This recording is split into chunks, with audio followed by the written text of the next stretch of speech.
This is the afternoon of the 12th of August, 2024. Article published on the 12th, written by Matt Vespa, V-E-S-P-A, put up on Town Hall, title, Tim Waltz, commanding officer, took to Facebook and absolutely destroyed him. Look at this moron with his mouth wide open. He looks like one of these evangelicals holding one of these holy roller meetings. And behind him, you got that cocksucker, camel face on her knees, Kamala Harris, clapping. If Minnesota Governor Tim Waltz wasn't a Democrat, he'd be forced to withdraw from the 2024 race by now.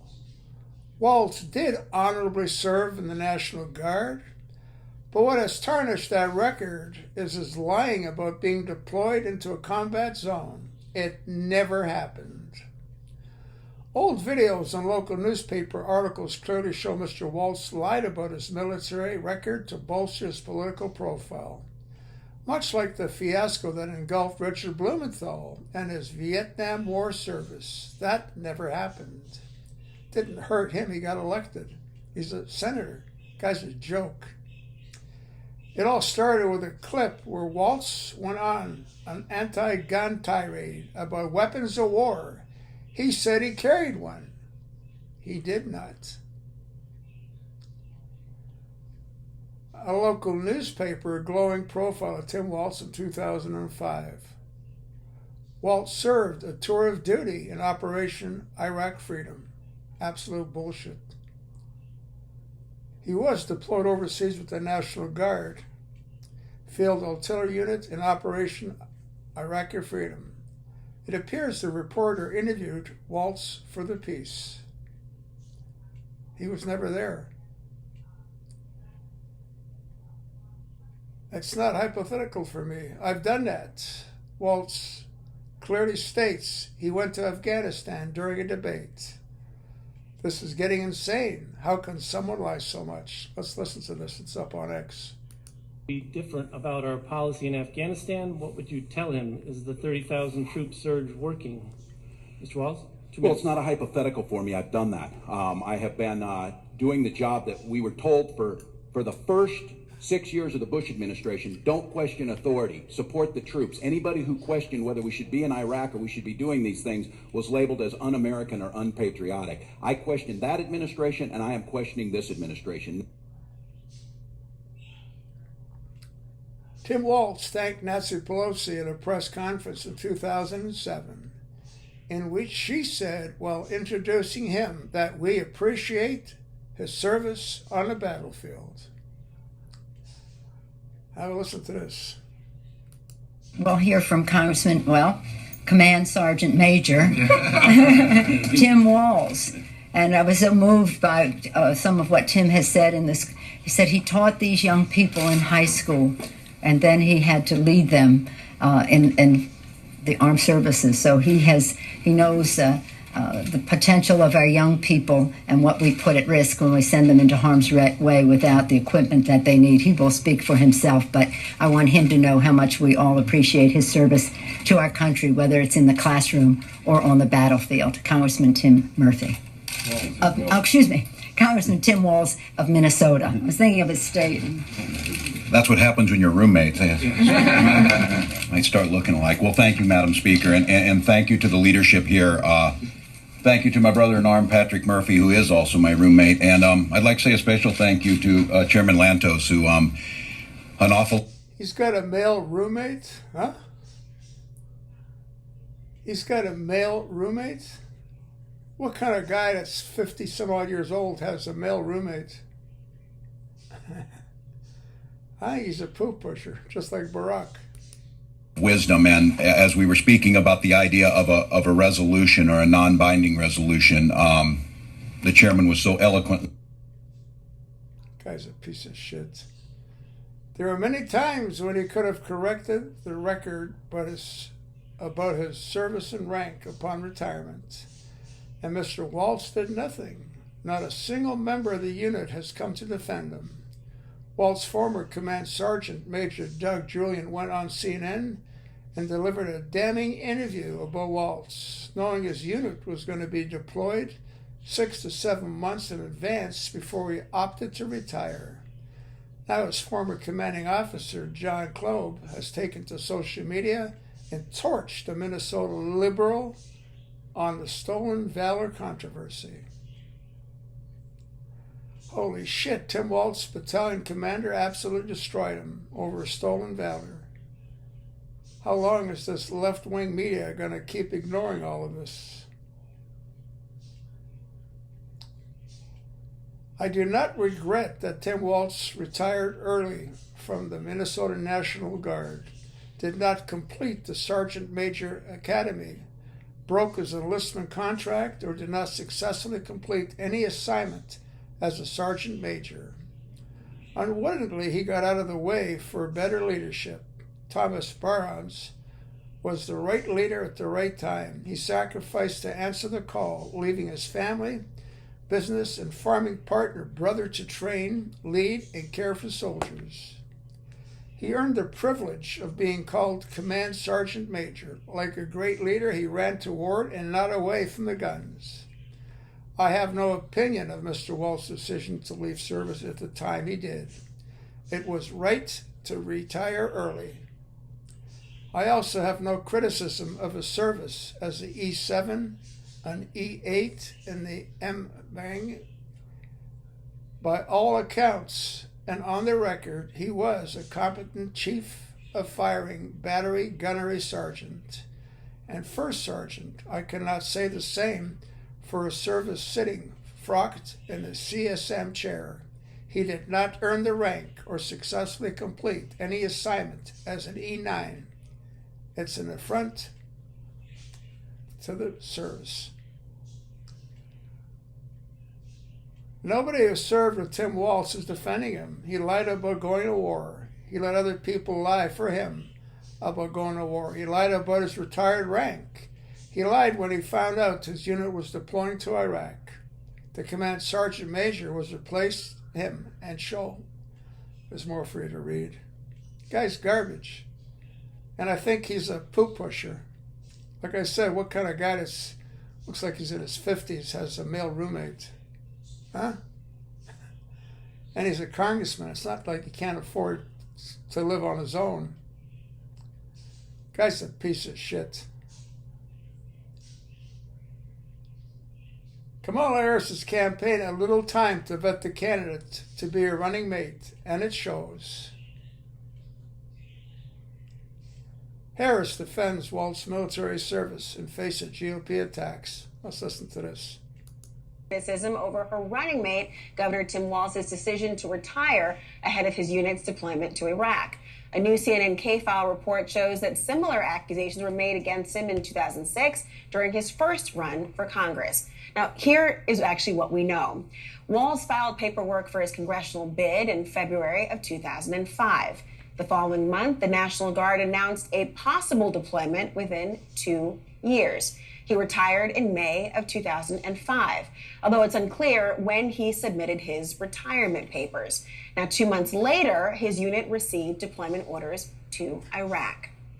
Joining me now for an exclusive interview, retired Command Sergeant Major of the Minnesota National Guard, Doug Julien. Sergeant Major Julien says that Waltz knew about the scheduled deployment to Iraq and went above him to get approval for that retirement. Sergeant Major, thank you for joining me this evening. Everyone is really focused on the nuance of this specific issue, so I want to pick your brain on this, because you gave an interview to the Washington Post where you said, and I'm going to quote, "Nobody wants to go to war. I didn't want to go, but I went. The big frustration was that he let his troops down." Now, he was entitled to retire after 20 years of service. I think he served 24. Why do you suggest that he let his troops down by exercising that choice to retire? Well, there's a number of things out there, and hopefully I've got time to present this whole sequence of events to you tonight, Laura.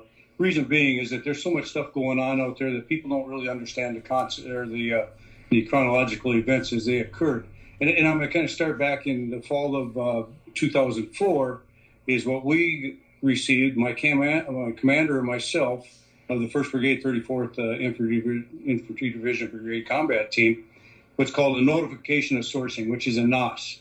We were informed that we would be alerted to go to Iraq within the next upcoming year or time period out there. Start preparing your team, getting your team together, and let's get the process in play.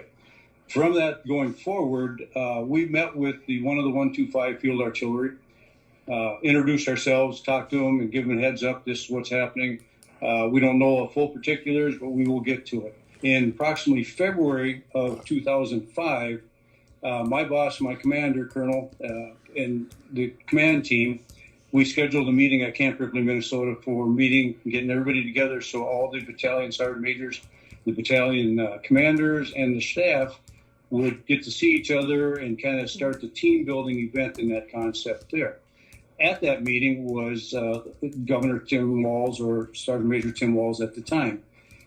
When we had the meeting and it was over with, he asked to speak with me, and we sat down and spoke one-on-one, and that's where he informed me. He says, just to let you know, I have put a bid in for Congress. I have not been selected yet. I have not been nominated yet, but I just want to let you know. Okay, you give me a warning order, which we call a warning order out there. Mm-hmm. The following month, and it was March of 2005, or it could have been April, give or take a month right in there. Yeah, we had another meeting at Camp Ripley. At that time, Tim Waltz was there. We had our meeting. Everybody was talking about who, what, when, and where, and what we were going to be doing, what our mission was coming up to be, how we were going to handle it, and how we need to build the team. Again, this whole time period, we're doing what's called building a team to go forward to Iraq. After the meeting, Tim Waltz came in and sat down to me because I had talked to him before and said, I need to know what his answer is at that time. He came in, we sat and talked.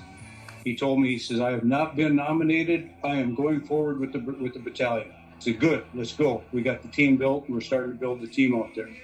A month lapsed, or a little bit more lapsed, and in June, we went to Camp Ripley for our meeting again, and I walked into the team, the meeting hall, and Tom Behrens was there, and I asked Tom what he was doing there, and that's when he informed me that he had quit.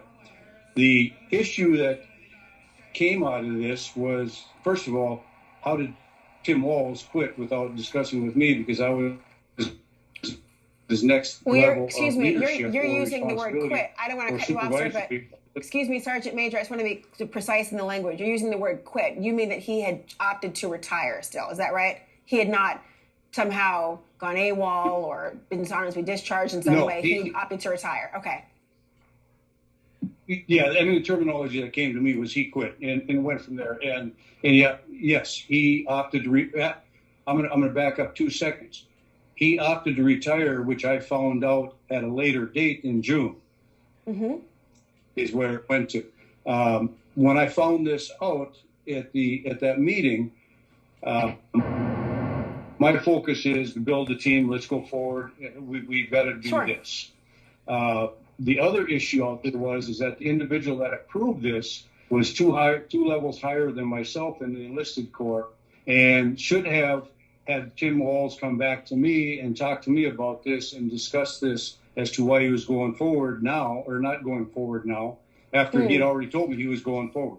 I understand, Sergeant Major. Now, thinking about that timeline, I think it's important the way you've laid it out, because it sounds as though, yes, he was entitled to retire. There was a protocol where he was supposed to go to you say, for that approval, but there was somebody he went to instead of you, which has caused some level of consternation. But in the way that he's handled how he decided to retire, I do wonder what you make of the way his retirement is being characterized now by political figures and others who are saying that somehow he has stolen valor, number one, or that his retirement was an abandonment of his... He did have stolen valor. He said he was on the battlefield carrying weapons of war, you stupid bitch.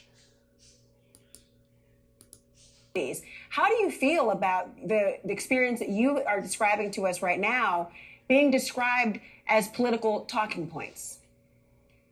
The real thing is at the level that he held at that time, which could have been either a first sergeant, but he was conditionally promoted to command sergeant major. Mm-hmm. He knew the rules or the policies or the procedures and the the manner of how to address issues going forward. If this would have been an early entry, low-level ranking individual, different story. We would have understood that, okay, he didn't understand the processes and the procedures. Tim Waltz knew the processes and the procedures. He went around me and above and beyond me and went to get somebody to back him to get him out of there without, it was just a backdoor process that he handled against me or against the battalion out there. Is your concern that it's, go ahead, but I do want to ask this question quickly, Sergeant Major, and I appreciate your time. But is your concern about the manner in which he did not speak to you, or his decision to retire, which he, as we've talked about, he would have been entitled to do? Which causes the most concern? Because that is the focus that so many people are wondering about, whether he has done something wrong in service or done something personally to offend you. He did something wrong in service, as I stated before. He knew the policies and procedures and how we go to leadership and address issues or discuss issues and concerns out there. Again, backing up, he had told me, no, I'm going forward. We're going to go with the battalion and go from there. So I'm under the believing, he told me he was going forward. I'm underneath that believing that he's going forward. He went around me, which he should have addressed it with me so we could help do some things out there. Sergeant Major, this was really... Excuse me, I don't want to cut you off, sir. You're always cutting them off, you stupid bitch. Keep your fucking mouth shut. Finish your point, please, Sergeant Major. He went around me, and the fact is that this possibility he probably realized I would have probably known it's too late, you're going forward, because we'd already received our notification of sourcing. And there's one other little point out there that people say, well, he hadn't been notified yet. Yes, he had been notified. Now, there's another step out there. There's what's called stop loss. 90 days prior to the actual deployment, we received our orders. And at that time is what's called stop loss, where if you're in a position, you're going forward irregardless, unless there's some really major or process that gets you out from not going on the deployment itself. So there's that window of opportunity there. People say we never knew he was going forward. Yeah, he knew he was going forward. Had he gotten his orders yet? No, at that time he had not. As far as being a command sergeant major, he, as soon as he retired, or I'm going to go with the term retired, which he did, and he was eligible after 20 years to get a full retirement. He was taken out of the academy at that time. Here's another thing about... Well, Sergeant Major, I do want to hear that this bitch can't stop interrupting him. I want to hear what you have to say, Sergeant Major. I know I want to be sensitive of your time, and your audio is beginning to break up just a little bit, but I do want to thank you, because I think you've clarified a lot for people and given more information. The question now is how the voters will evaluate it. Sergeant Major Doug Julian, thank you so much. Yes, thank you. Yeah, stolen valor. He was never on the battlefield. He never carried weapons of war. This bitch is from CNN, Laura Coates. She's the one that kept interrupting him when he was trying to talk. It doesn't matter. I mean, Kamala Harris was a cocksucker that sucked her way into politics and key positions to make a lot of money, and then she became an attorney general. I mean, just a joke. And she told her staff when she walked in the office, they all had to stand up and, welcome the general. I mean, it's a joke. The bitch is nuts. She's absolutely fucking nuts. Too many dicks between her teeth. I'll attach the link. Pass it along, and thanks for listening.